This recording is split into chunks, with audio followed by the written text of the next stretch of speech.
প্রথমে একটা কথা বলবো যে চট্টগ্রাম ইউনিভার্সিটি ভর্তি পরীক্ষাটাকে আলাদাভাবে টার্গেট নেওয়ার একটা কারণ হচ্ছে ভাইয়া, দুইটা বেশ সুবিধাজনক বিষয় আছে এখানে।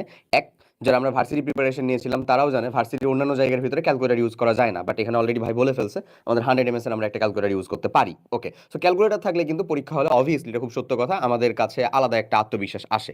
আচ্ছা, আর আরেকটা গুরুত্বপূর্ণ জিনিস, যারা আমরা মেডিকেল প্রিপারেশন অলরেডি নিয়েছিলাম, যেটাও ভাই অলরেডি বলে ফেলছে, সেটা আমি একটু খালি টানবো, যে মেডিকেল প্রিপারেশন নিয়েছিলাম, এখন আমি সিইউ কে টার্গেট করতেছি। হ্যাঁ, আমি ভিডিওর ভিতরে অনেকবার করে বলছি যে ভাই আমার দেখা যায় আমার 8জন ফ্রেন্ড যারা মেডিকেল মানে এখন সিইউতে পড়তেছে, তার ভিতরে 6টাই ছিল মেডিকেল প্রিপারেশন নেওয়া লিটারেলি, এবং মেডিকেল প্রিপারেশন থেকে তারা হালকা কোনো একটা কারণে জাস্ট একটু ল্যাংখে এখন চট্টগ্রাম ইউনিভার্সিটিতে বায়োলজি রিলেটেড সাবজেক্টে পড়াশোনা করতেছে। ব্যাপারটা এরকম। সো মেডিকেল সিলেবাস নিলে সব থেকে সুবিধাজনক যেটা, সেটা হচ্ছে তোমার অলরেডি ফুল সিলেবাসটা কমপ্লিট হয়ে আছে। ঠিক আছে, তবে এখানে আবার একটা ব্যাপার আছে যে অনেকে কমেন্টও করতেছো ব্যাপারটা, ফুল সিলেবাস থেকে কমপ্লিট করবো নাকি শর্ট সিলেবাসটাকে বেশি প্রায়োরিটি দিয়ে পড়বো।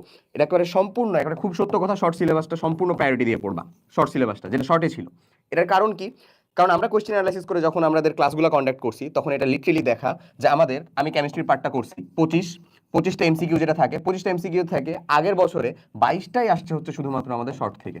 ফুল সিলেবাসের অংশ থেকে কোত্থেকে আসছে? 90% প্লাস কোশ্চেন থাকবে কিন্তু শর্ট শর্ট থেকে। সিলেবাস থেকে। So focus on short syllabus, full syllabus পড়বা না এমন না, ওই যে বিগত বছরের কোশ্চেন জাস্ট পড়ে যাবা, ওইটা পড়লেই হবে।